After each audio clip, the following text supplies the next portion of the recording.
I think maybe should I have a cup of tea? I probably should have more of a cold cup of water. Let me get the cold.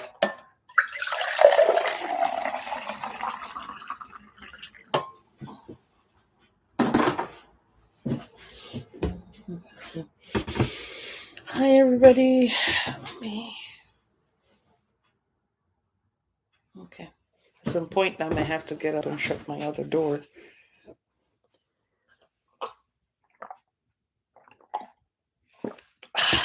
This cold water feels so good. Hi everybody. Welcome to our midweek chat. I'm Dr. Tochi, for those of you who don't know me. Papa Dr. Tochi, mama of the men's and the women's, the boys and the girls.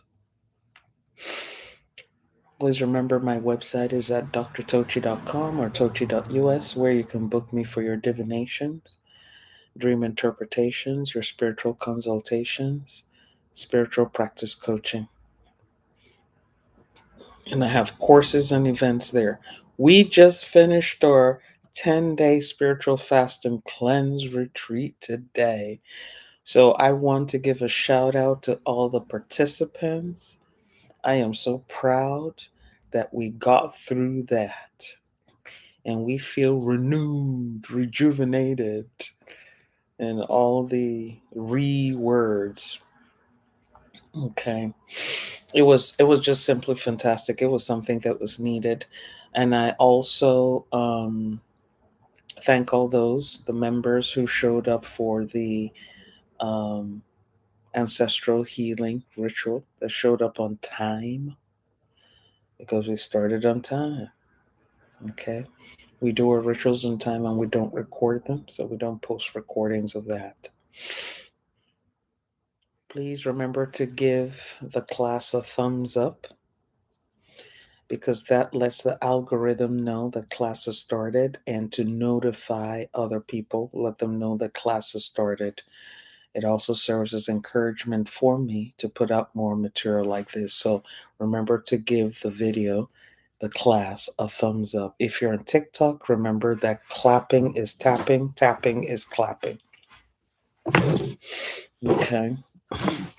And today we're going to be talking about how to deconstruct the shadow father Egregore. Last time we talked about the shadow mother Egregore, and that resonated with a lot of people. And now we're going to talk about the shadow father Egregore, which I suspect is going to also resonate with a lot of people. Okay. And then next week, I will continue on the Jesus Egregores, plural, because there are a multiplicity of Jesus Egregores out there that we need to be aware of. And then we'll move on to other kinds of Egregores. As human beings, we need to believe in something. That's one of our things. Now, if you're on YouTube, hold on. I might have to switch. Hold on. Let me. Loving you the way they're supposed to love you. They're not caring for you the way they need to care for you. Then that's a problem. That's a very big problem. You know what I mean? That's a very, very big problem. And there are lots of people, I call them the walking wounded. Many of us are like the walking wounded, because we're like, where is the love? Where is the love? I should have been loved. And the love is just not there. You know what I'm saying? The love is just not there. You see, this thing is like, I'm trying to. Hold on. Let me do the light. And then just this. Okay. So we're like, where is the love? Okay. So a lot of people are walking wounded, and they try to use their spirituality to try and fix that and say, okay, I want to be whole. I want to be made whole. Sometimes we are looking towards the people who did what they did to see if they can make us whole. But oftentimes they are themselves incapable of making us whole. You know what I'm saying? They're incapable because they themselves are struggling with their own issues. You trying to talk to your mom or you're trying to talk to your dad about what's important to you, and they keep blowing you off, or they laugh at you, they make jokes, or they actually respond with cruelty. And it turns out that they're just unable to relate to what we're trying to say. Okay. And,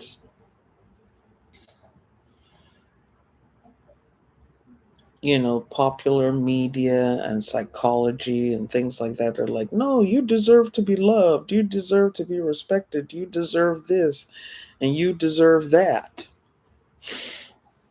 And so many of us struggle with that. We're like, my mother ought to do this or my father ought to do this. But in reality, they don't ought to do nothing. They don't ought to do nothing.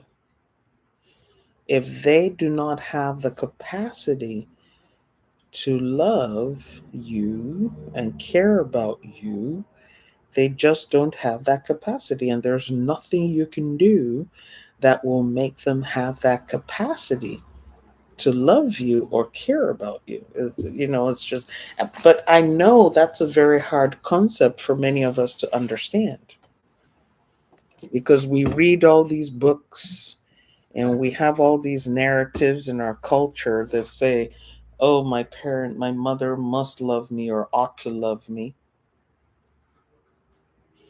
You know, I don't know why she doesn't love me, or my father should love me. Why isn't my father treating me the way the other fathers are treating their kids? And so we're like, we're like, this is what we should have. Why am I not having it? And then we refuse to move on because we're like, you must give me the love and care and attention that I need. And the person is like, no, I'm not going to. And then if the person is really a narcissist, what they're going to do is like, okay, I'm going to put you through some humiliation rituals to give you the impression that I am going to love you if you successfully go through these humiliation rituals. And so many people will participate in these humiliation rituals, thinking if I just do this thing my mother wants me to do, she will then love me. Or if I do this thing my father wants me to do, even though it embarrasses me, it humiliates me, it debases me, but I'm going to go through it to prove to them that I am worthy of being loved. And so we participate in those humiliation rituals only to discover that they have no intention of loving us.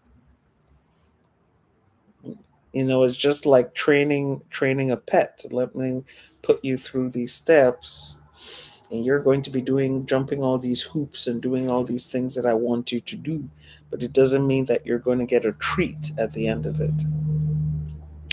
If you are unfamiliar with egregores, I encourage you to go to my YouTube channel where I have posted classes, replays of egregores and what an egregore is, how they're formed, how they're put in place, and how they operate. Because understanding what an egregore is also fundamental to understanding, the material that we're putting out in this class. Remember, a thumbs up, a heart, a like will go a long way. So appreciate it if you can give me a thumbs up, a heart, and a like, and a share. Okay. So last week we dealt with the shadow mother egregore, and we looked at different ways that mothers may not love their children, and the ways that they will put their children through humiliation rituals. Thank you, Franklin Apollo. You know, same thing Or a similar thing happens with fathers. Until fairly recently, most fathers are not encouraged to share their emotions. To be a man, to be manly, you're told, do not show your soft side. And so men were not encouraged to express or use their feminine energy because it was not considered masculine to do. And so we have situations where men were exhibiting toxic masculinity, where their masculinity became extreme and destructive and unhelpful. Okay.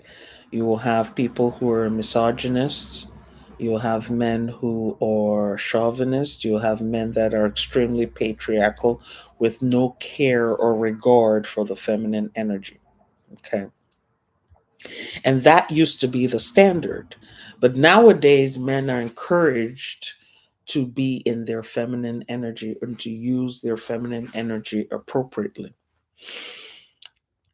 This life is like a pendulum. Okay. There's something I want to explain here, so I need you to listen very carefully. The life we experience is like a pendulum. For many of us, the pendulum was over here. Okay. I don't know where are my necklaces and stuff. Let me grab a necklace. I should have a necklace here or something. And to illustrate the pendulum, okay? Okay, so let's assume that this is a chain with a pendulum at the end, okay? So for the longest time, we've been operating in extreme patriarchal structures. Men are men, men have to be masculine, men shouldn't be operating in their feminine energy. They should eschew anything feminine. If you're a man and show a soft side, then people say you're not a man. Okay.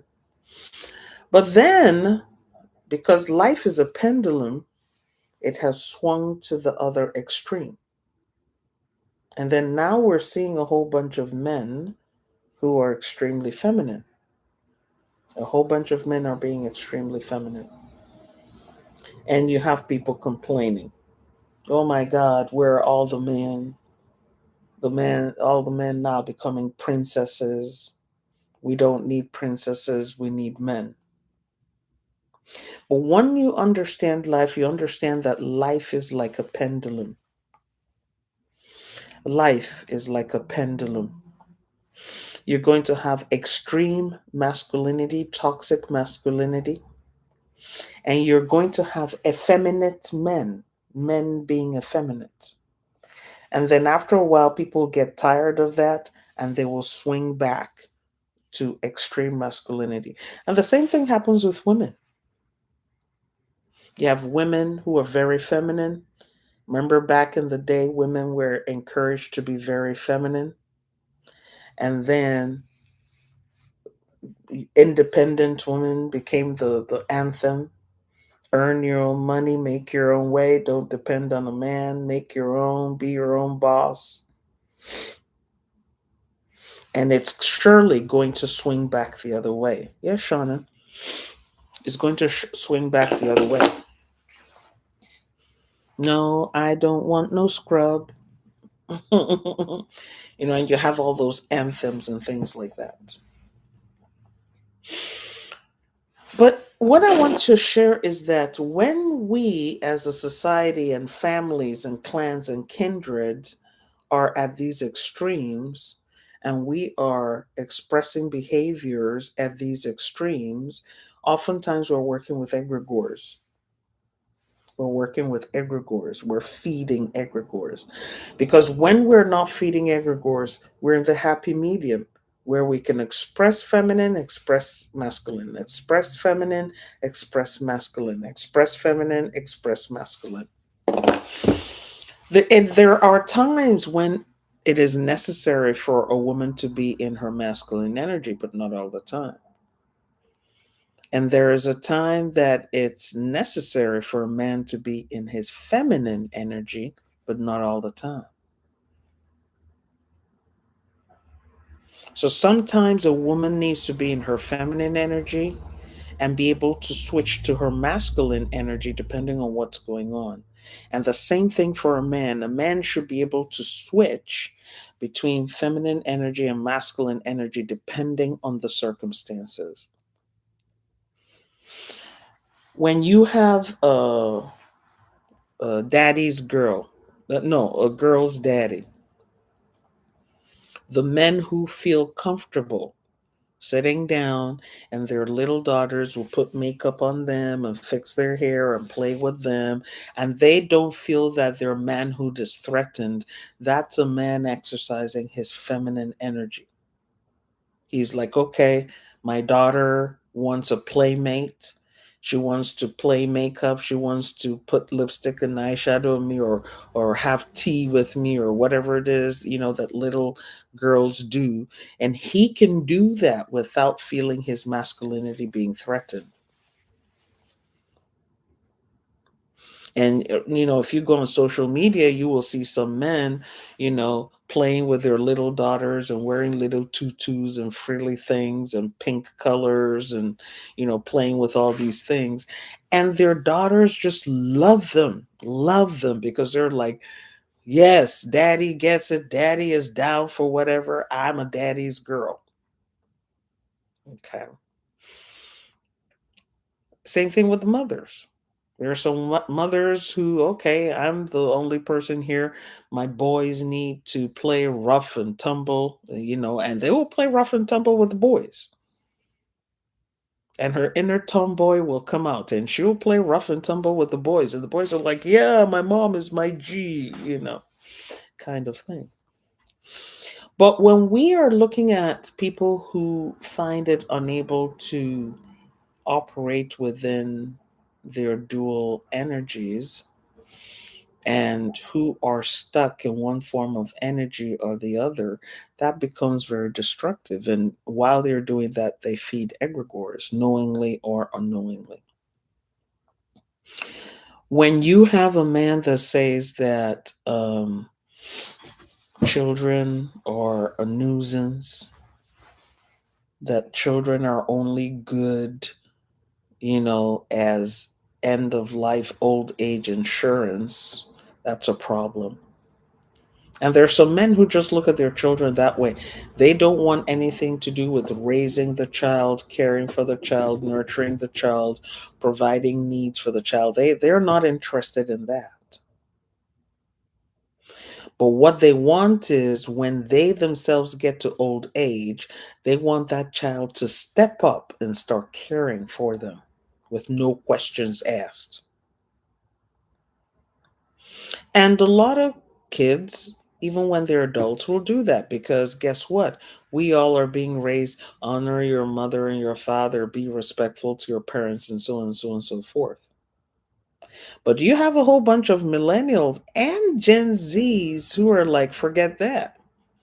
I'm not down with that program. I'm not going to do that. If my father didn't care for me, if my mother didn't care for me, it's on them. Let them go take care of themselves. I'm not going to take care of them. But majority of the people around the world, especially in societies that have communal, people do things together.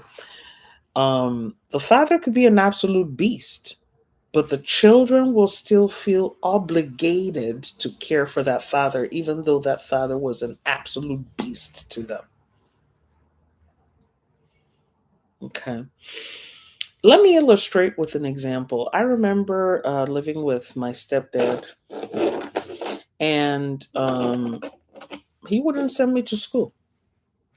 He wouldn't pay for my fees to go to school. So while other kids were going to school, going away to college, I was at home. And I wasn't at home because I was a dull kid or I didn't have good grades. In his mind, raising a daughter was not priority, and raising a daughter was a waste of money. Because in his viewpoint, what's the point of pouring money into a woman that's going to be married by a man, and it should be that man's responsibility to take care of that woman, even though that woman is your daughter? That was, the kind of mindset that he came from. Okay. But he wasn't an overall good dad anyway, because even his own son, he didn't train his own son either. Okay. And so I remember living with him and watching for 7 years other kids going to school, going away to college, finishing college, starting their jobs as young adults. Okay. Meeting people, getting married, and I was still at home. And I remember every year I would take um, exams and fill out applications to go to college, and I'm doing all these things. And mind you, I'm the one going out there and getting the money for these applications. It wasn't like he was giving me money to fill out applications to go away to college. I would hustle and get the money, apply, and I would be offered admission to the school, and there was always a story. You can't go because it's too far. You can't go because of this. You can't go because it's inconvenient. You can't go. So imagine being grounded at home for 7 years. You're not working, there are no jobs available, you're not in school, you're watching your peers move ahead, and there's just no concern shown for your progress. No, zero concern. All he wanted was he would go to work and come back, and there had better be a hot meal waiting for him on the table. So, of course, I was very unhappy, but I didn't know what to do about it. And this was overseas. This wasn't even in Canada or United States, where you're like, okay, I can get up and leave, maybe go get a student loan. No, I was with him in his country. And so those opportunities were not there. And even when I appealed to my uncles and aunties, they were concerned about raising their own children. And they were not going to take me on as an added burden. They were like, no, you're not our responsibility. You're his responsibility. You're your mother's responsibility. We're not going to take you on. So imagine how frustrating that was. But, so I would go hang out with friends during the day, neighbors and stuff like that. But it got so bad to the point that my friends, their parents thought I was not a hardworking kid. A lot of them started getting the impression I didn't want to go to school. I didn't want to improve myself. They were getting the impression that I was lazy. And back in the day, it was so embarrassing. Like if you were hanging out with your peers and people are like, okay, what are you doing now? This person says, well, I'm at the university of this. The other person says, I'm at the college of this. I'm in school studying this program, and I'm involved in the other program. And then when it came to your turn, they will say, well, what are you doing now? You're like, nothing. I'm at home. And after a while, people would make fun of you and they would mock you, call you names. And I remember going to visit some friends of mine. There were, I think, 3 boys and a girl in that household.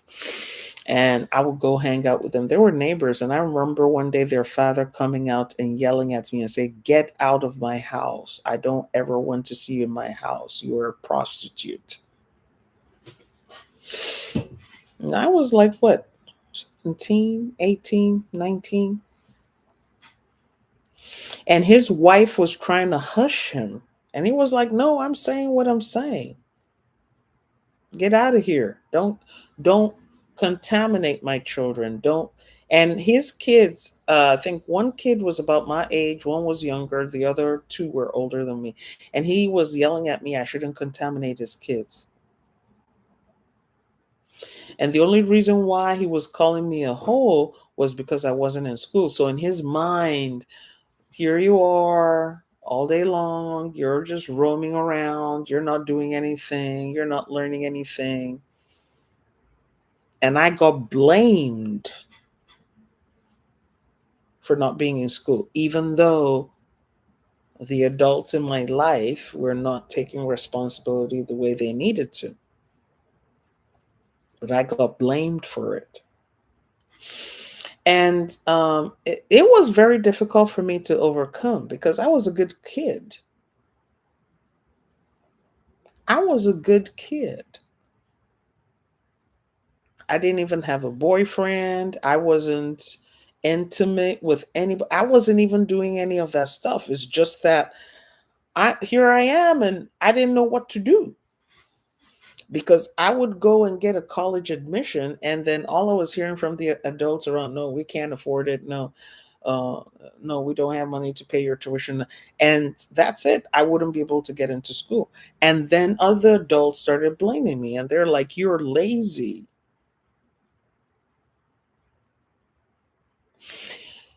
So this went on for years. And like I said, this went on for 7 years. So I had a period in my life, 7 years, where it was absolute stagnation, absolute not moving forward, absolute nothing going on. 7 years. And so the only thing you could do was go to church and go listen to sermons of comfort.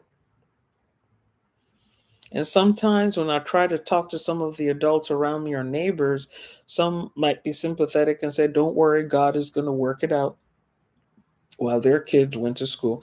And nobody would ever talk to my stepdad and say to him, hey, dude,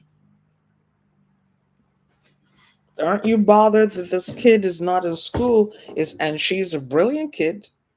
When she finished high school, she finished top of her class, but you're not sending her to school.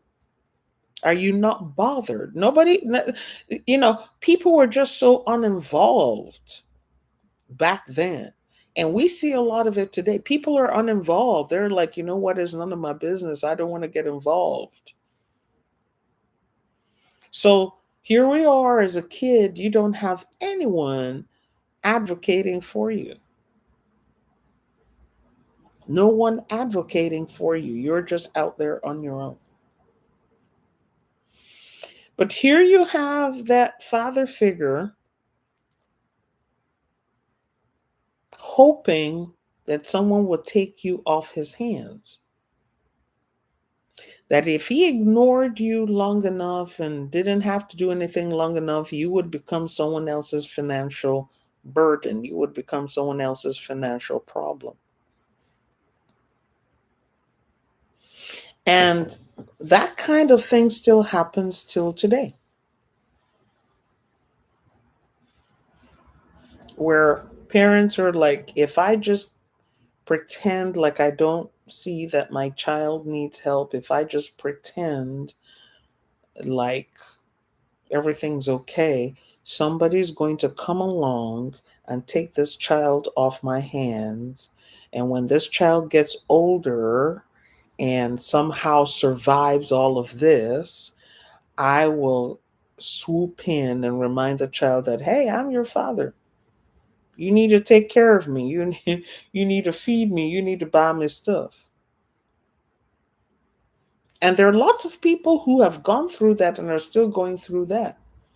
Having parents who do the bare minimum for them, but expect to reap the biggest rewards for doing the bare minimum. You ought to be grateful that I put a roof over your head. You ought to be grateful that you have 3 clothes in the closet, and you have a pair of flip flop shoes you can wear. There are other kids out there who have nothing, and I gave you these things. But there's nobody I know that was begging their parents to bring them into this world. Nobody I know. Okay. Remember to give the class a thumbs up. That lets the algorithm inform other people that we are in class. So remember to give it a thumbs up, a like, a tap, a clap. Okay. So that's difficult to deal with. That's really, really difficult to deal with when someone is giving you the minimum and you're there saying, but this person is my parent. They need to be doing more than the minimum. And they are like, you know what? I'm just hoping that someone is going to take you off my hands. Thank you, Erica Baker 69 for the likes. Okay. And there are many people going through that.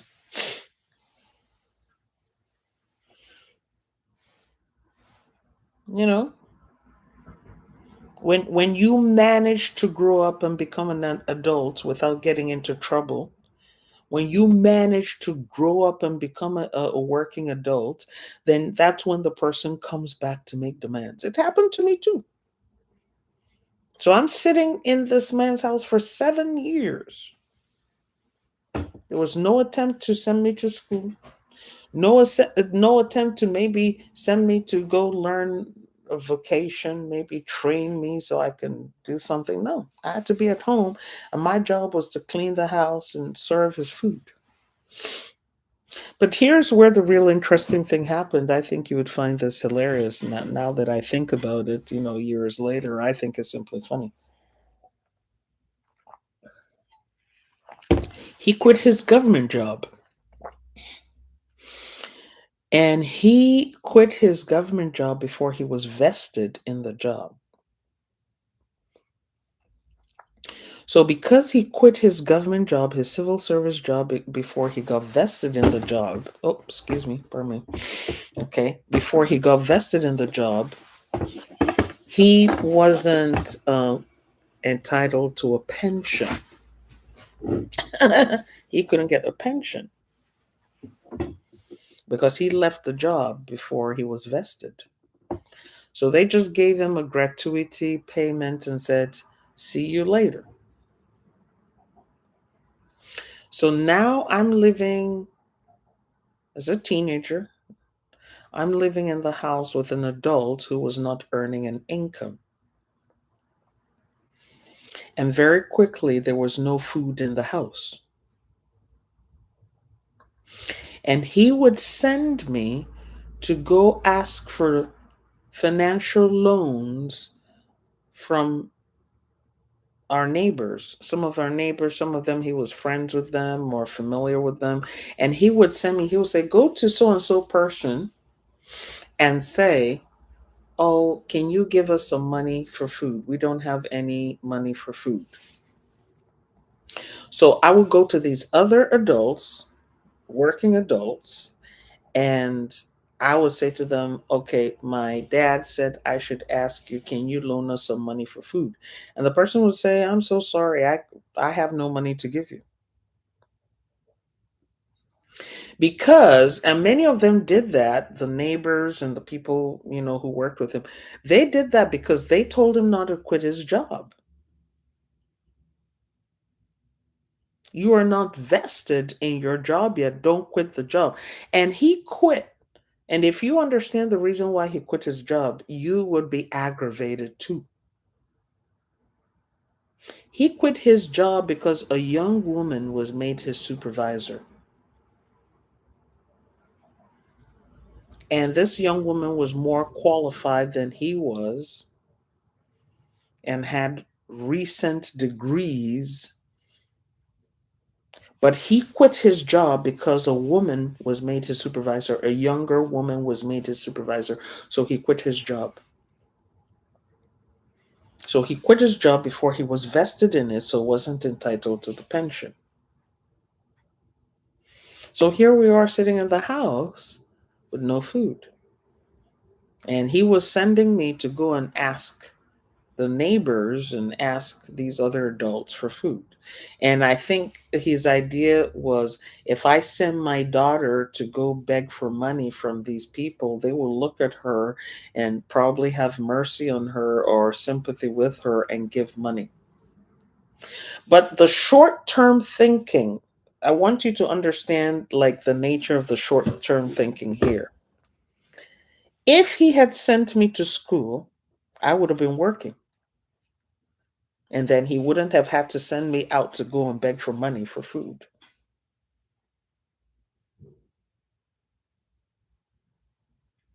If he had sent me to school, I would have graduated and been working.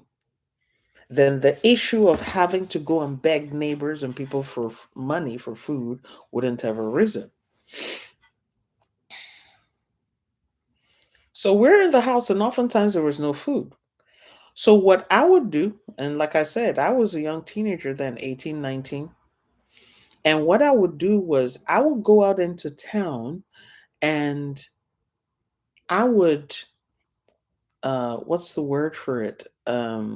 I would con older men for money. That's what I did. I was still a virgin because back in the day, those kind of things were important. Like right now, like the young people will say, "Who is virginity helping?" What are you doing with your virginity? Are you selling it? But back then, it used to be, a big deal. Being a virgin. I had to learn how to get money out of older men without them laying hands on me. So I would go out when, he would be inside his room smoking or he'll be indoors watching TV. I would be out there. I would just be going to visit friends or whatever. One or two friends I had left. And of course, I would see an older man. The older man would see me walking along the side of the street. Hey, young girl, how are you? I want to get to know you better. Come get into the car. And I would get into the car.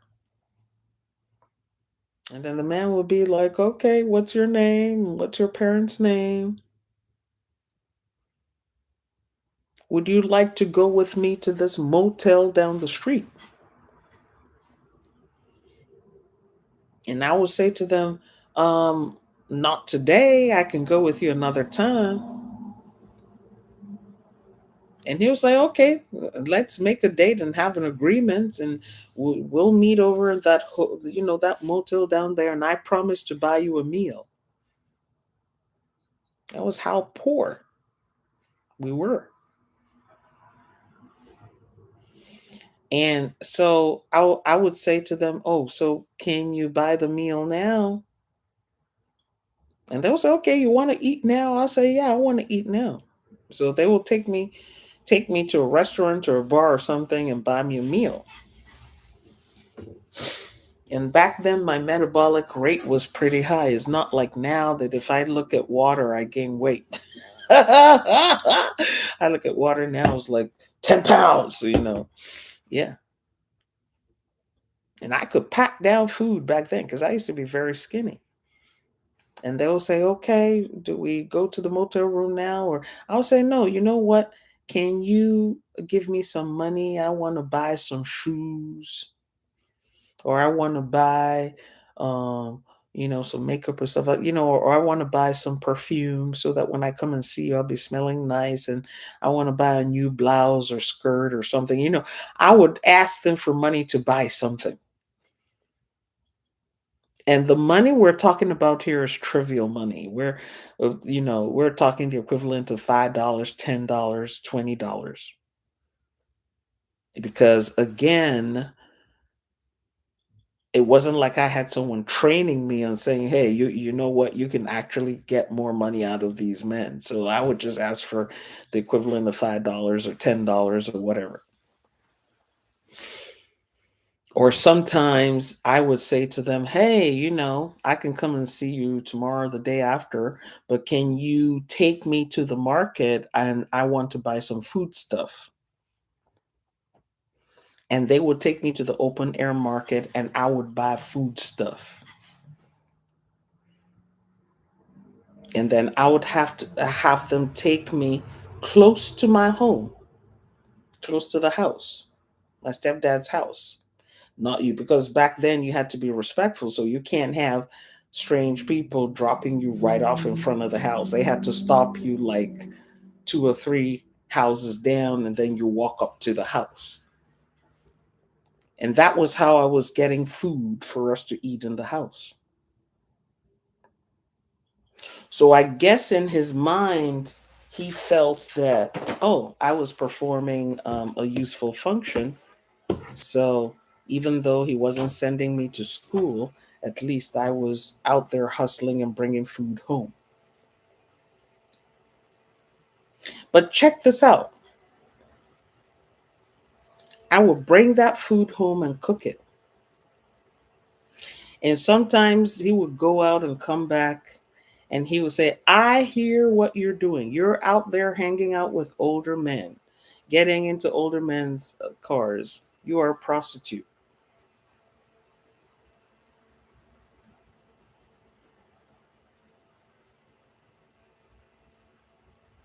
And then he would go into his room for about 20, 30 minutes, smoke a cigarette, and then he'll come back out and say, okay, so what food's available today? And he would eat the food. So imagine being in that kind of situation where you have neighbors and people calling you a hoe because you're not in school. You had no way of paying your fees or your tuition to be in school. Then you have the person you're living with in the home was not bringing in any money as a 50 something year old adult, sending you out to go and beg for money for food in it. And, basically, and he could survive on coffee and cigarettes. He was very skinny. He could survive on coffee and cigarettes.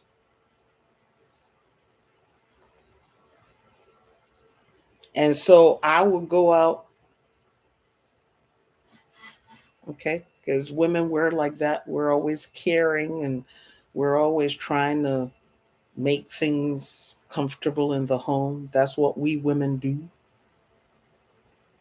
So even though I was going through that kind of emotional abuse, I was still looking about how am I going to make things, happen, because somewhere in the back of my mind, I was thinking, if this guy sees that I'm making an effort, maybe he can help me get into school. Maybe he can treat me better. Maybe he could appeal to wealthier relatives to take me in and help me go to school. Somewhere in my mind. So I'm doing all these things. So that's why when people come to me in in consultation and they say, "Yeah, but I'm struggling with this thing where I just feel I have to take care of my parent, even though my parents are not taking care of me." I understand. You're right, Erica. Never lost hope, because there's somewhere in the back of your mind you're thinking, if I do these things, this person will change and they will love me and they will care for me and they will do right by me. And a lot of children, including adult children, are motivated by this kind of thinking. If I keep on doing these things and showing that I will tolerate and I will accept and I will bow down and I will humble myself and I'm willing to be humiliated and I don't mind all the pain and suffering, somewhere this is going to touch this person's heart and they will love me. But, ladies and gentlemen, boys and girls, the fact of the matter is that if a person doesn't love you, they don't love you. Yeah, you're right. Erica says that's how I became a people pleaser. Yeah, that's how and we started seeking people approval because we're like, if I turn these tricks and stand on my head and do all these things, then they will love me. But they have no intention of loving you. So imagine going outside. You have not done any hooking. You're not a hooker. You're you you are just a kid, and folks calling you a hoe.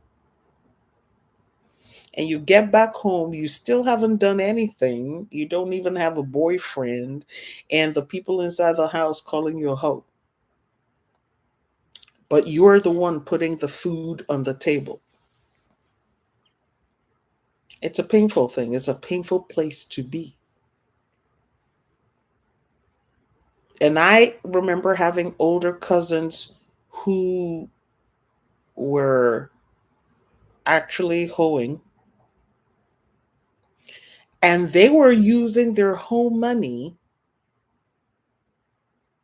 to take care of the less fortunate members of their family and extended family, and they were using it to better themselves and go to school, and they were using it to help indigent members of the family, and the members of the family they were helping were calling them hoes. So you're just a hoe.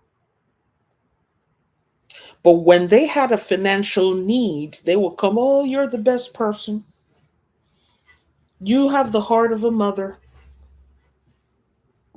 I know that if I tell you my need you cannot turn back from me.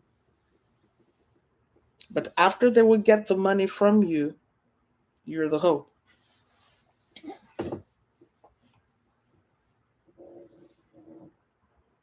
And so you have men who are carrying or possessed by the shadow father egregore. They are pretty narcissistic. And they don't care what you have to do or what you're doing to gain their approval.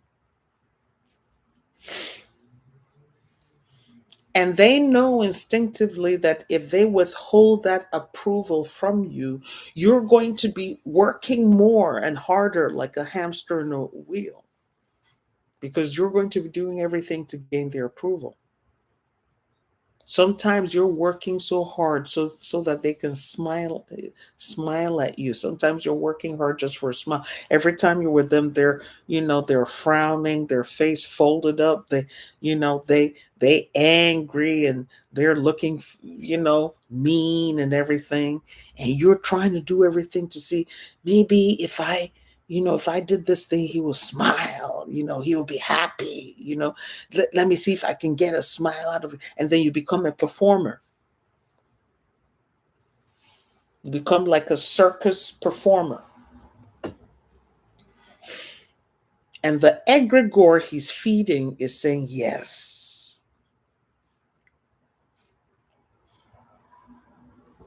give me more humiliation. Give me some more debasement. Give me some more of that energy, because that's what I need. And if this egregore is one that is attached to this man's lineage, and a lot of men have this kind of egregore attached to their lineage, it feeds off all the men on that lineage.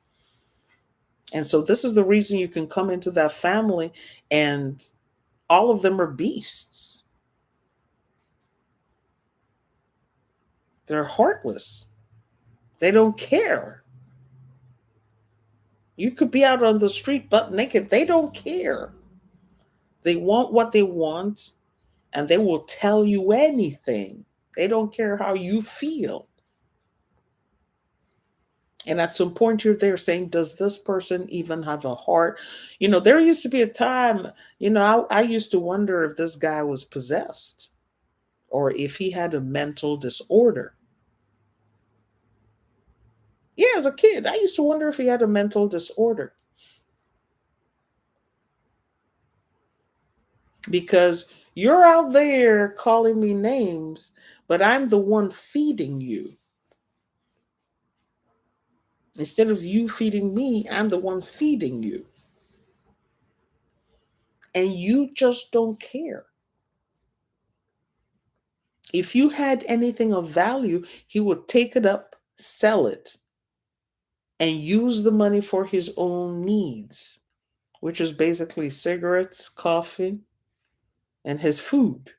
And he won't buy you no food, even though he sold what belonged to you. And it wasn't like he was addicted to drugs or anything like that. There was nothing, none of that involved. It was just mean.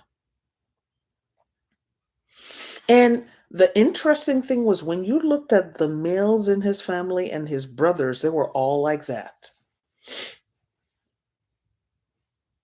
All the males in his family were mean like that.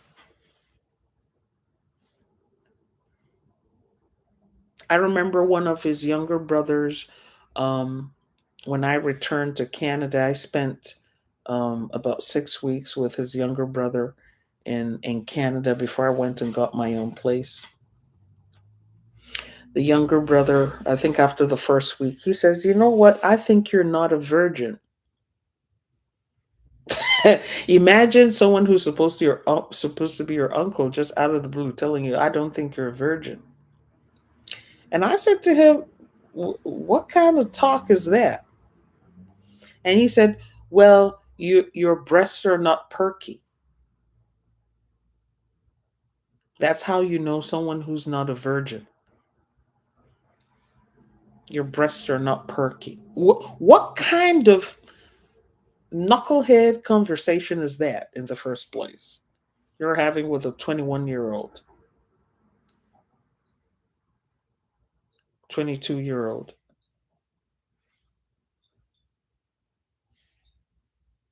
First of all, why are you looking at my anatomy?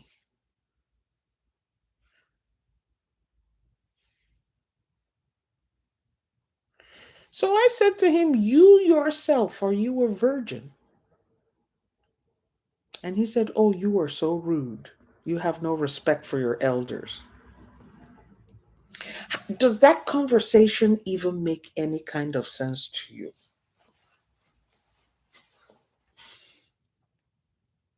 You are already in your 40s. You have a niece staying with you. You're looking at her bosom. You're saying that her bosom is not perky. And because her bosom doesn't is not perky to you, she's not a virgin. And she turns around and challenges you, and you turn around and say she's being disrespectful. But a lot of us have been conditioned to please. And so we don't even realize the ludicrousness of those kinds of conversations. And so we start trying to find a way to placate such people and to make them happy and to make them comfortable with us. And that's what the egregore that's feeding off of them wants, to stay in a place of humiliation, to know your place. And so you find a lot of times people who feed the shadow father egregore, they are more concerned about putting you in your place. You ought to know your place. You should know your place. Don't be bigger than yourself. Know your place. That's what that egregore is all about. Debasement and humiliation and putting you in your place and putting you down, because you get emotional about that.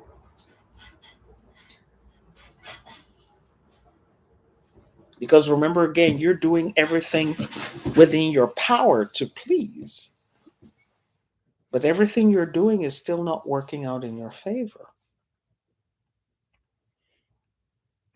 And so you have these lineage. I mean, I have so many examples. I remember one time we were taking a road trip, myself and another cousin, we were taking a road trip with my stepdad, and our vehicle that he was it was his vehicle. I shouldn't say our vehicle because it was his vehicle, and he always let you know that it was his vehicle. He had the old style Volvo, And if you're familiar with the old style Volvo, they're very extremely heavy cars. They're solid cars, but very heavy. Okay. And so this thing got stuck in a huge pothole. Remember, we're living in a developing nation, so we're not talking about a first world country. So we're traveling along, going to his hometown, and the vehicle gets stopped, stalls in a huge pothole of water. There's this huge pot water. The roads are very bad condition, and so as he was driving through that huge pool of water, I guess some water got into the engine and the car stalled. And we're two young girls in the car. And he told us to get out of the car and push the car.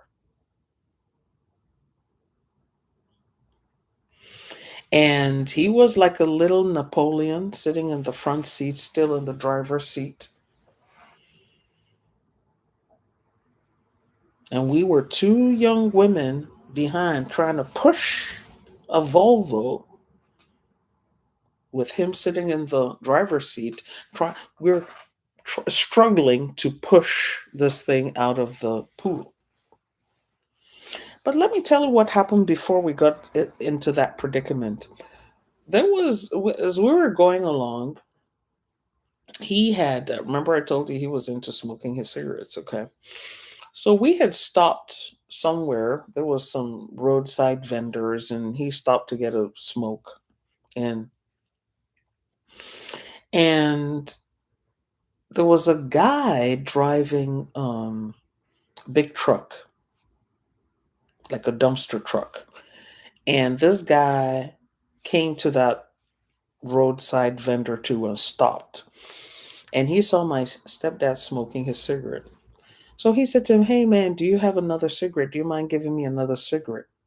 You know how smokers are. They're like, "You got a stick? Give me a stick or something. Whatever the term is. But you know what I mean. Like, smokers. You can see another smoker and like, "Hey man, you got another stick on you or something." So something of that nature. He asked him for a stick of cigarette. So my stepdad, who with his whole 5'5" height, I mean, we're not talking about the tallest person in the world here, probably 5'4", okay, probably closer to 5'3". But anyway, he took a look at this guy. Guy was taller and bigger than he was. Remember, this guy was a truck driver. Took one look at him and said to him, "Get away from here." And I remember standing there with that my female cousin, and we were so embarrassed.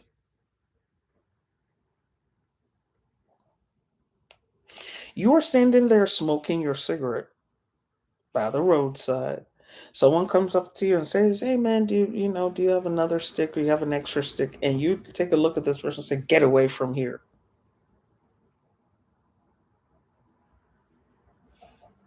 So the man did not say a word. The man got into his big truck and drove off. His truck was like a big, it looked like a big dumpster truck. It wasn't a dumpster truck, but it was a big truck. Okay. So he drove off. So now what happened was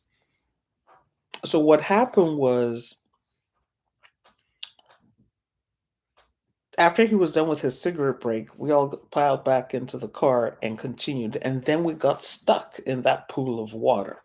And then he told myself and that female cousin to get out and push the vehicle. So he's sitting in the car and yelling at us, "Harder, push harder." Golly. Most of us can't even push. I don't know what the smallest car is nowadays. Talk less of trying to push a Volvo, old school Volvo. I mean, these things were built like bricks. They were built like battleships. And so he's sitting in the driver's seat telling us, "Push, push, push. What are you doing there? Push." And so me and that female cousin, we were in waist deep in water. That's how deep that water was. It wasn't like to the ankles, it was waist deep.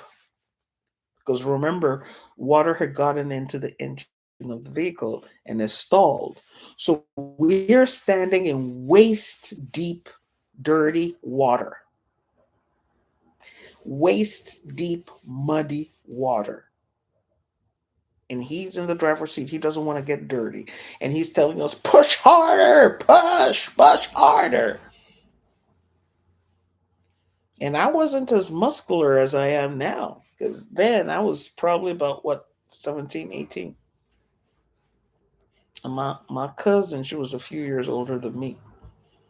And I was taller than her. But both of us were skinny. We were kids. And so we're trying to push this heavy vehicle out of this huge puddle of water that was up to our waists. And guess what? Here comes along the guy with that big truck. And and of course, it's a huge truck. And he's driving by and watching us with our puny muscles trying to push this heavy car through this huge flooded road, pothole. So the guy drove by. My stepdad looked at him and looked away and continued in his Napoleonic fashion, screaming, harder, push the car, push.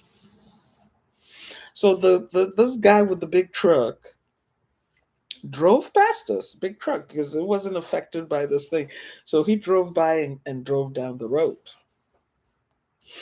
And my cousin and I, we looked at each other and said, if this man had been nice to that truck driver, he would have stopped to help us. And so we're trying our best. But guess what?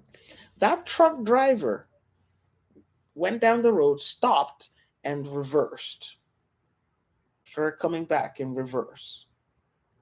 And he stopped by the side of the road and he came out and he said, sir, I am going to help you for the sake of these two young girls pushing this car. Not for you, because you are not a nice person at all. You are not a nice person. But for the sake of these two young girls pushing this vehicle, I'm going to help you. Get out of the car. So my stepdad gingerly got out of the car, complaining about how his pants were getting wet. And so the guy, put his shoulder, to the front. You know how they push a vehicle. So he put his shoulder to that front driver's window, and we were at the back pushing. And the guy, like, I swear to God, he must have like single-handedly dragged that car out of that puddle. And then he got in there, popped the hood, looked at it, and got that car started. And my stepfather came to him and said, oh, thank you, and started getting into the car. And he waved an imperious hand at my cousin and I and said, get into the car. And the truck driver was, I think he was baffled. I think he was baffled. All he got from this man was, oh, thank you. Because the man was saying all kinds of things, trying to get a reaction out of him. He wasn't. And again, my cousin and I, we were so embarrassed. Ajay Aloka, you're saying that's terrible manners. Have you ever dealt with a narcissist? He had a sense of entitlement because his belief system was, I am here to be served. I am here to be served. And if you're not serving me, you are of no use to me. That is the shadow father egregore.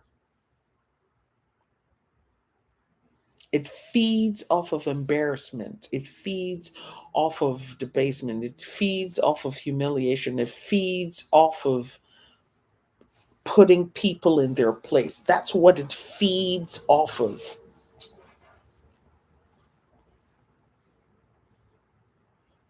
And so when someone is working with that egregore, connected to that egregore, or possessed by that egregore,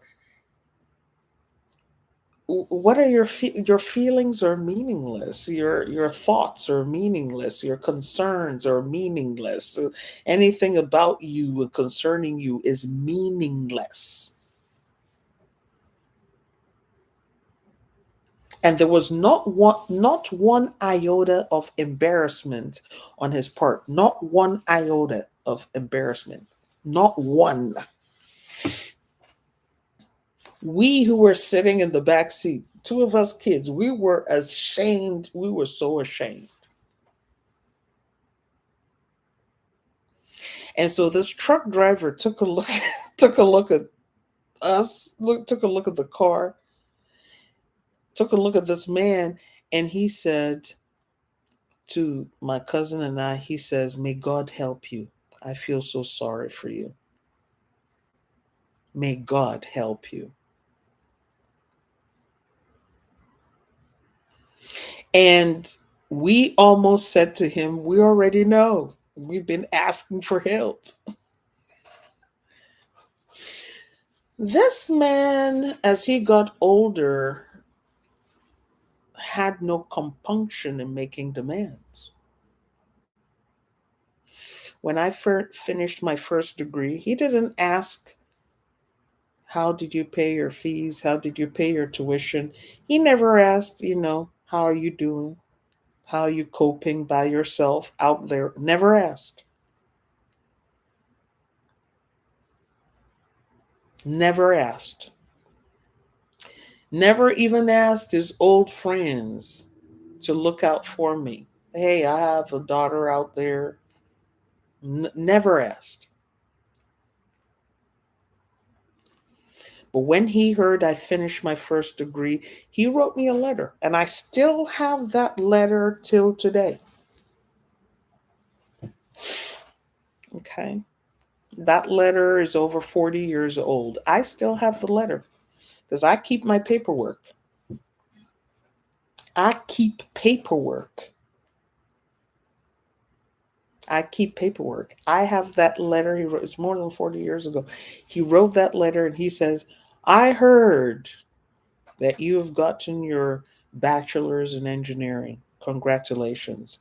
I know that you have the mental capacity and the intelligence to achieve such a thing. What you need to do next is to go get a master's degree."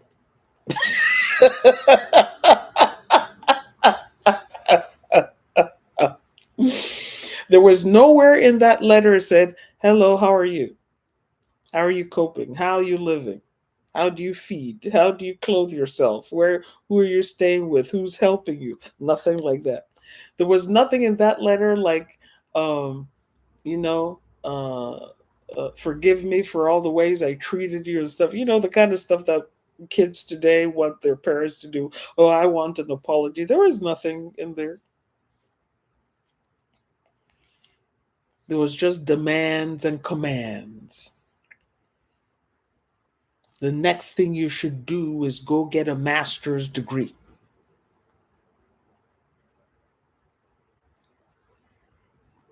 By the way, I need 10,000 US dollars. He put it in figures and put it in letters.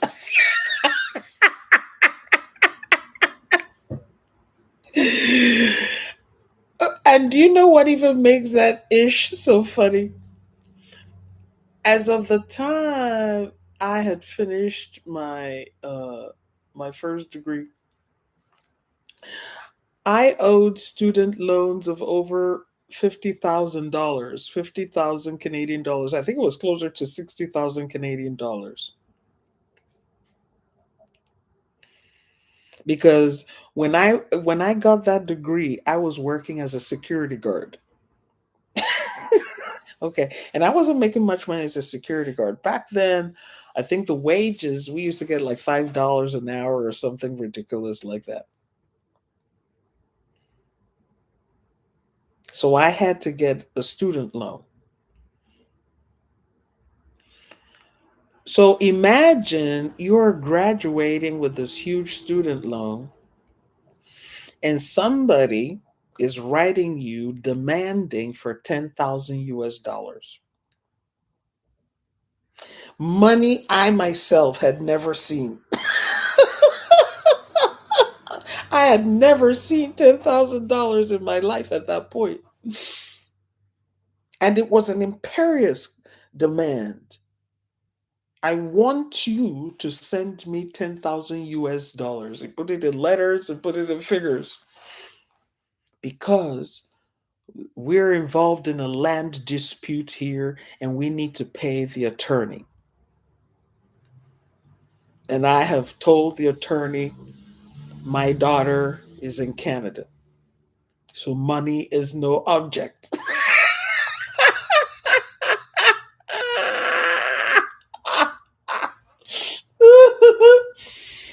And in case you wondered, he himself was a Canadian citizen.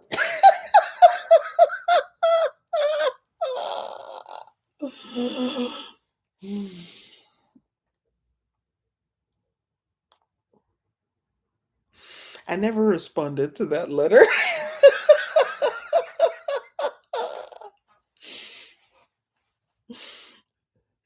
By the time I got that letter, I had already gone through 1 year of very successful psychotherapy. So I wasn't upset. I wasn't upset. I just read the letter and said, he must be mad.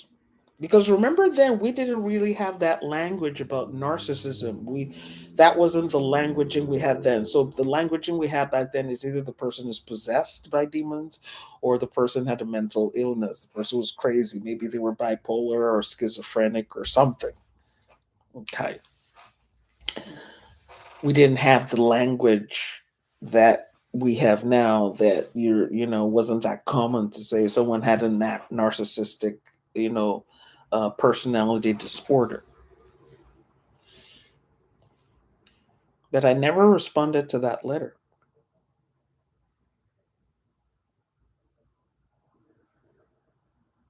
And I'm trying to remember now if I was the one that even wrote him, because my siblings said, write him a letter and let him know, back then. And again, you're the obedience kid, despite going all through those things. So you're letting, folks know, hey, I've achieved this milestone. And one time I did speak with him on the phone after that. He was like, oh, do you remember my Volvo? Remember that Volvo car that my cousin and I, that heavy car? The car had finally packed up and he parked it somewhere.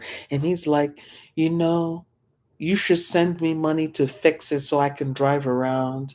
I don't know how you have the heart to let me go around without a car. Do you want people to keep on seeing me without a car? Would you like people to keep on something of that nature? Do you want people to make fun of me or ridicule me that I don't have a car to drive? And he was saying this to somebody who didn't even have a car. And I should send him money to fix his Volvo, the same instrument of torture. Okay. And unfortunately, my siblings had to deal with him and feed him and care for him until he passed. And he saw it as an entitlement. I am your father. It is your job. So I share these stories because sometimes when we don't share stories, we tend to think that no one else has gone through or is going through what we're going through. And we tend to think that our experiences are unique, that no one else, you know, uh, uh, one of my adopted fathers called it unikititis. Some of us suffer from the disease of unikititis. We think that our situation, our condition is so unique that no one else in the world has experienced it. But it's in the telling of these stories, it is in the recounting of these anecdotes that we come to understand that our experiences are universal. There might be variations here and there for culture and tradition, language, skin color, nationality, ethnicity. But at the end of the day, there are so many of us who got wounded by this kind of thing. And we got wounded by this egregore. And oftentimes, these men are not aware that this egregore is attached to their lineage and feeding off their lineage. Because when you looked at his brothers were pretty much the same. And he lorded it over his brothers because he was the first son. And so he would lord over and make demands of his brothers, and his brothers would bow down to him resentfully. And all their lives, they had been bowing down to him. And their father used to force them to go to work and take their resources.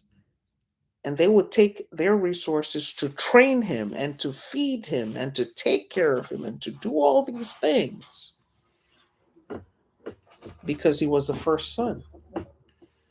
And the father's hope was, we will do all these things for you so that you, when you're done with your education and training and everything, you're going to come back and lift the family up. But that didn't happen. He was done with his education and he went to enjoy his life. And so he had siblings that had spent their youth supporting a brother who never came back to rescue them. So, of course, they were angry. Of course, they were resentful. But again, they were trained in the shadow of this egregore to defer to this brother, even though this brother did not fulfill his end of the agreement. We're going to financially support you so that when you get to where you are, you're going to turn around and support us. He never fulfilled his end of the agreement. And he did not care. His mother kept on working in the farms until she died. She kept on working to feed him. Because remember, I mentioned he quit his job prematurely.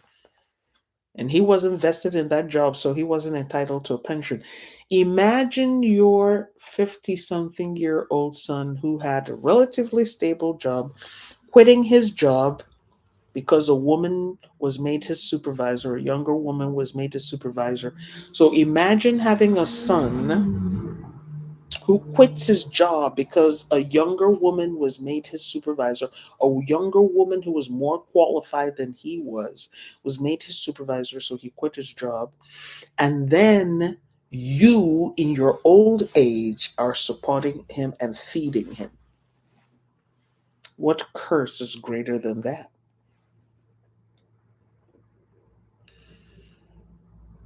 And so from time to time, he would go to his hometown to visit his mother and his siblings living in his hometown, which was in the countryside, and they would feed him. And he had no problems eating their food. And he had no problems, packing a plate, taking some food home. He had no problems. And to get to his hometown was like maybe a 3 4 hour trip, something of that nature, if I remember correctly. He had no problem going there, spending the day, eating their food out of their meager supplies, talking to them anyhow, berating them,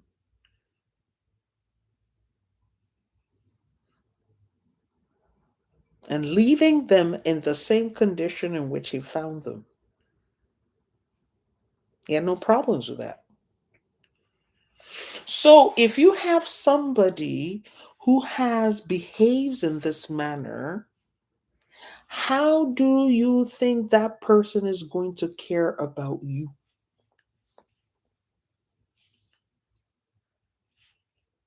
If you see your father, your stepfather, your godfather, your spiritual father, whatever, or brother or male in your family treating his family like that, treating everybody, what makes you think is going to treat you differently?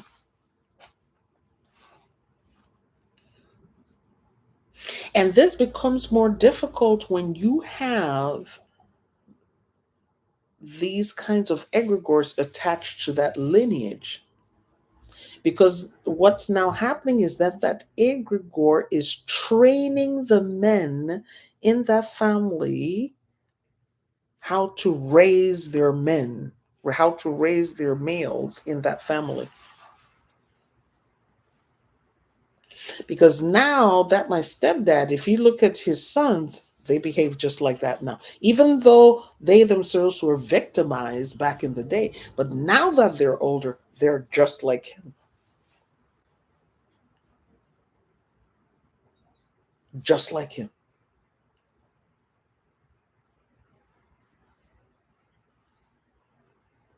So the egregore sustains itself by inserting itself and becoming part and parcel of that lineage. So this is why some women, they might be very nice women, very accommodating women, people pleasing women, they're always looking for approval. They marry such kind of men, or they marry into those families, and they get destroyed. Because when you, as a giver, as a nurturer, get involved with men from that lineage, they will suck the daylight, the life force out of you. And there's nothing you will do that will ever make them happy. Nothing you will do that will ever make them satisfied. Nothing you will do that will make them change their behavior, their attitude. Nothing. There's nothing you can do. No rituals, nothing. My stepdad was an atheist. So you couldn't come at him with the Bible and say Jesus said. He didn't give a shit.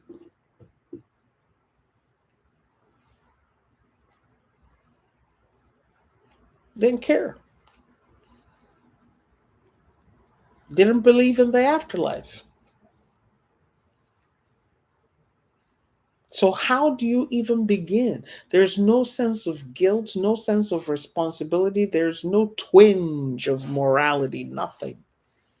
Because that egregore had completely taken over him and taken over that lineage.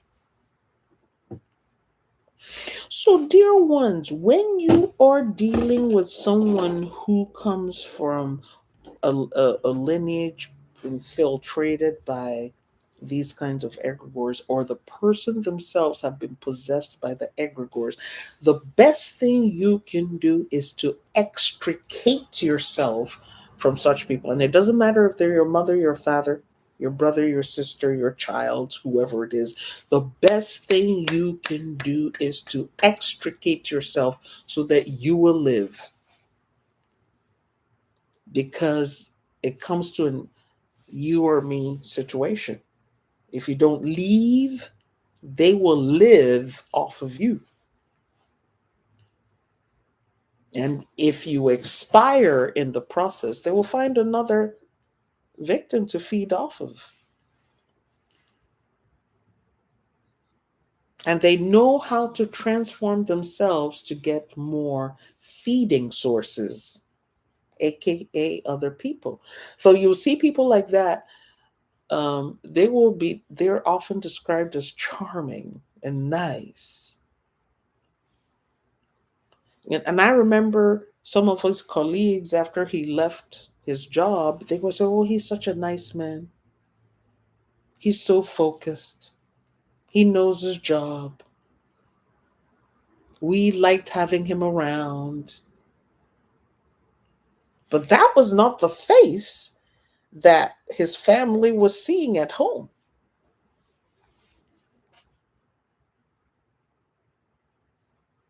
So the shadow father egregore is like a chameleon. You know the animal called a chameleon? It changes depending on where and what it needs to feed on.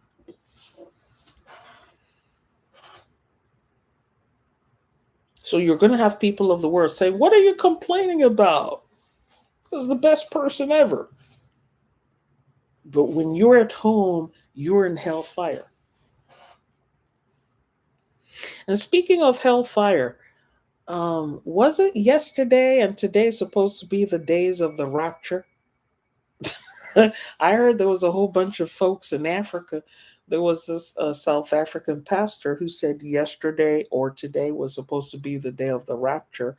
And I saw these videos on Instagram of thousands of people who had trekked up to the mountain, some with backpacks, some with their babies, some holding hands with their loved ones. They went up to the top of the mountain to wait to be raptured, to be taken to heaven. And when it didn't happen, they all came down from the mountain, and the pastor said there was a slight problem with his calculations.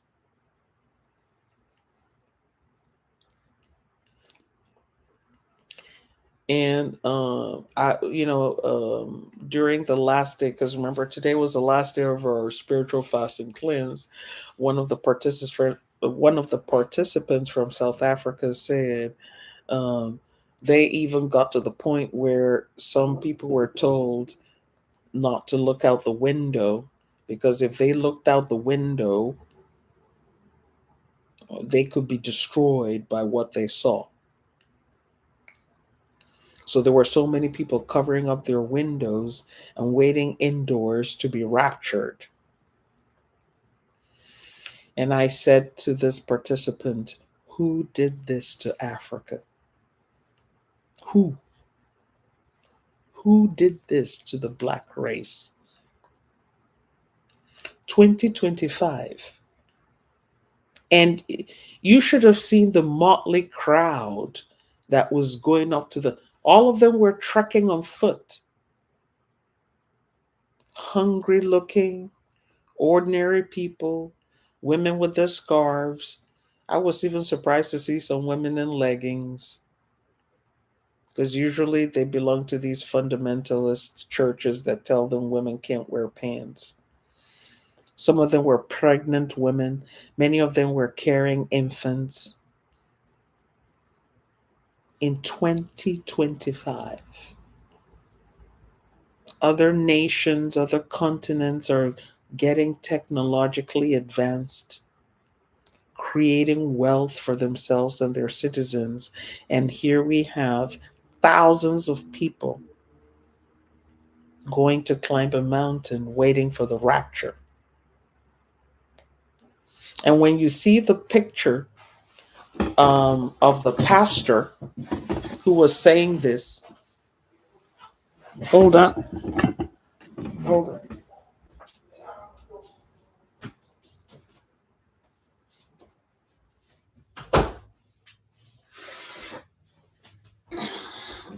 Stop that potential noise. And if you had seen the picture of this pastor who was talking about this rapture. He's a hungry looking fellow. Hungry looking fellow. Very hungry looking fellow.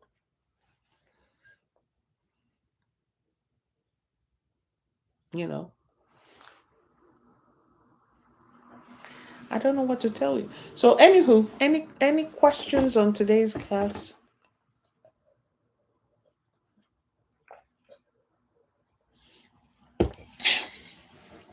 If you are married into a family that has a lineage with the shadow father Egregore, you will quickly know that there is a problem.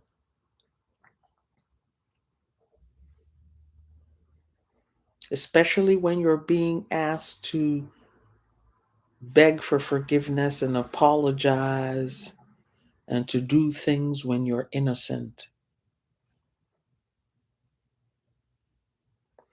And the shadow father egregore can also affect the women in that family, in that lineage. Oftentimes, you will see the women in that family operating mostly in their masculine energy.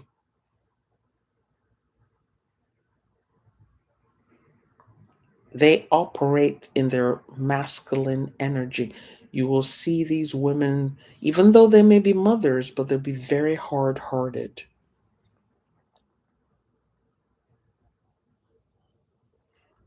with zero compassion.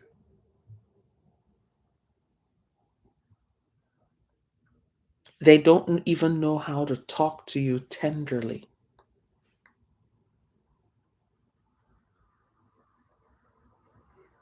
And they're all about wiping out and destruction.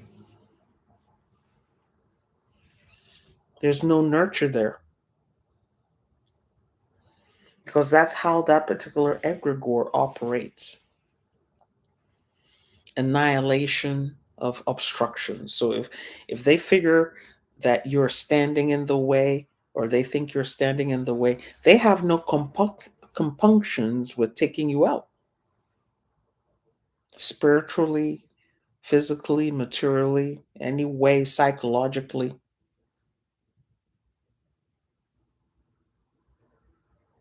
Zero compassion in those lineages. Zero compassion in, like, when they're talking to you, you'd be like asking yourself, do they actually see me as a human being? The way they will talk to you, they will talk to you as if you're not human. That's one of the signs that you have that kind of egregore operational within those kinds of families and their lineage. It's embedded and it's deep rooted in there. And sometimes they may mix it up with other egregores. So you might see Jesus egregore operational there, the shadow mother egregore operational, the shadow father egregore. And you might see a whole mixture of egregores up in there. And when you come into those households, there's always a lack of warmth, lack of compassion. There's like feeding, it's like, I'm going to finish you, I'm going to deal with you kind of energy. There's like, when I'm through with you, nothing's going to be left of you kind of energy in those kinds of families. Like, they'll come at you with the Bible, come at you with the hammer, come at you with the knife, come at you with the whip, come at you with whatever.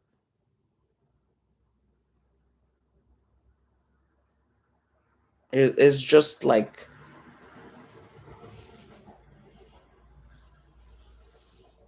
they'll just be eating up each other. I don't want to use the C word. You know what the C word is for people eating up each other.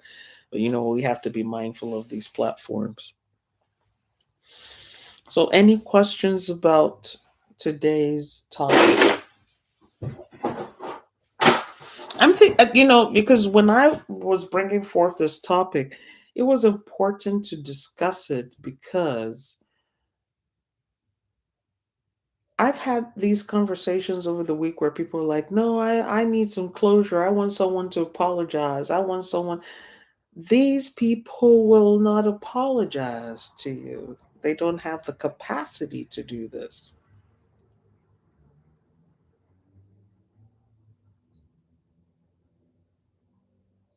They don't have the capacity to be honest with you and authentic with you. They will look you in the eye and lie. And you'll be saying, okay, they looked me in the eye and said what they had to say, so it was true. No, it's not true. They lied. And they have no compunctions about that. They will look you in the eye and lie boldly. And you might be under the impression, oh my God, okay, maybe they're telling me the truth. No, they're not.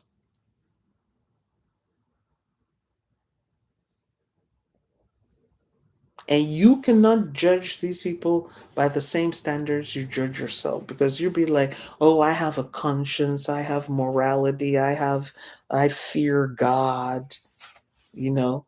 They don't fear what you fear. They're not concerned about what you concerned about. You might see them, they will be in church. Like, I have some cases of people in church who are high positions in church, but these people are the heads of their covens, and they're attacking other members, attacking their fellow leadership, attacking with spiritual means, spiritual warfare. That's all they do day and night.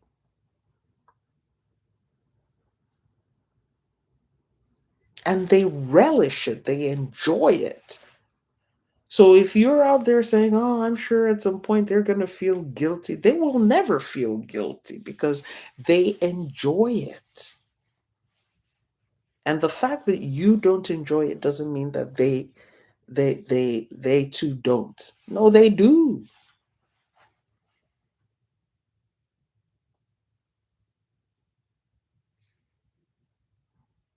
And what they hate is when you say, I will not participate. When you say, I'm not scared of you, they hate that.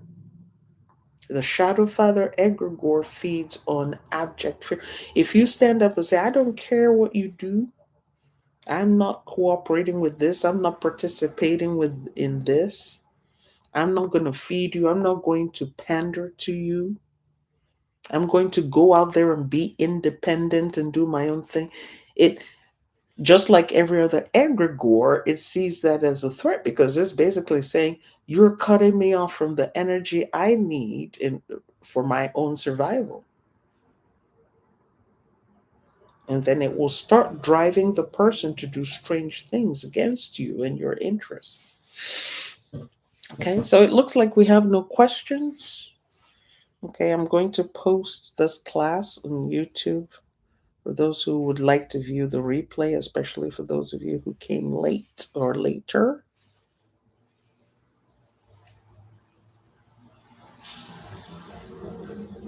Okay.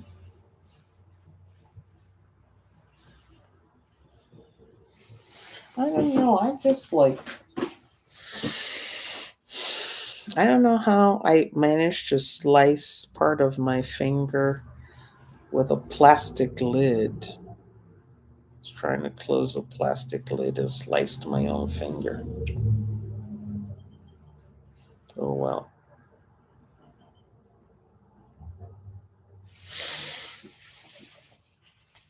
Oh well. So, all right. So, I'm going to be busy this weekend with rituals and things of that nature. But I'll try my best to put out material. Our touching base class on Sunday, as a result, might be a little bit later in the day compared to when we usually do it. So I hope you can bear with me. In all you're getting, get money. Money will stop a lot of nonsense in your life. The reason why some of us are still under the control And the effect of people with these egregores is because you don't have money and you don't have a way to get away. If in those 7 years I was with this man, I had money, I could have left. I could have gone to school. I could have moved on with my life. I could have been a lot further ahead than where I found myself later on, at that time and later on. But we take solace in the fact that no experience is wasted. Even the not so good experiences, we take solace in the fact that no experience is wasted. If I did not have that experience, I would not be able to teach on it today. I will not be able to speak authentically on it. Is the shadow father egregore, is it part of intergenerational curse? It can be an intergenerational curse, yes. Remember when we were talking about intergenerational curses? And for those of you who are not familiar with what she's talking about on TikTok, Love 3, thank you for that question. We did a class, was it last week, about intergenerational curses. What is an intergenerational curse? What are the symptoms? What are the causes of intergenerational curses? And yes, egregores can be part of that too. And so we're seeing a father having, tangling and serving this egregore, the son serving the egregore, the grandson serving the egregore, the great grandson serving that egregore, the grandfather serving the egregore, great grandfather served the egregore, the ancestor instituted that egregore in that lineage. And oftentimes, when you see shadow father and shadow mother egregores, when they get instituted in families or in clans or in communities, it's for the purpose of control. They want they want everybody in that group to behave a certain way, to obey authority. So it gets set up and instituted there, and people who are there co-sign to it. And sometimes when they're co-signing to it, they're thinking, oh, we are working with a spirit guide, and they don't realize they're not working with a spirit guide. They're working with an egregore.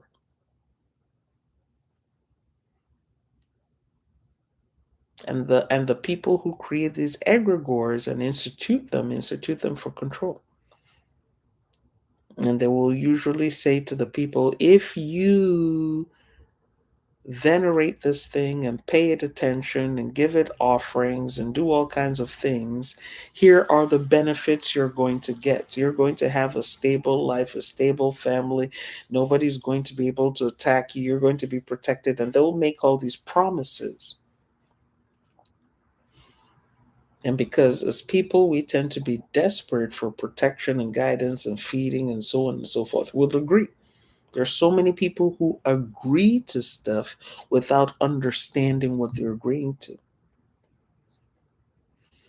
And so in that regard, I would recommend a video I did some years ago about spiritual terms and conditions. Before you agree to anything, understand what the terms and conditions are. Be clear on what the spiritual terms and conditions are. Don't be jumping into things without understanding what the T and C's are.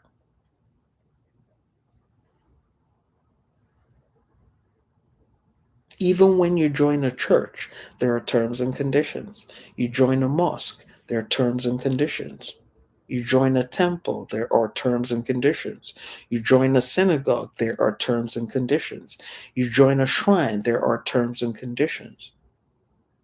You just have to be clear on what those terms and conditions are and if you can meet up with those terms and conditions.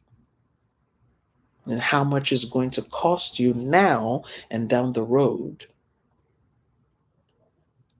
Because many of us are like, no, I need relief from the situation in which I'm in now. But you're in the process of needing relief from the situation you are in now. You are getting into a situation that is worse than the one you were in before. Okay.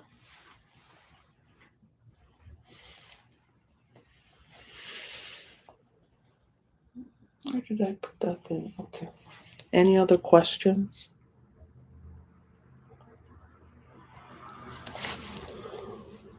Oh my God, I've had a long day today. Been up since 5 a.m. All right, we're thankful to our Creator, our guardian spirit, our ancestors, and our spirit guides for today's forbidden fruit. May it not be wasted in our lives. Ashe. Ise, Kamago, the Koza, the Sedi, Makwande, Ayababo, Inyanho. It is done, it's finished, it's complete. Obrigado. Amen. Ma'at. Thank you for coming to our Wednesday evening class. Thank you for all the likes and gifts on TikTok. Remember to share the video class so that more people will be educated about these things. And if you do have the chance, I encourage you to replay this class. Love you all.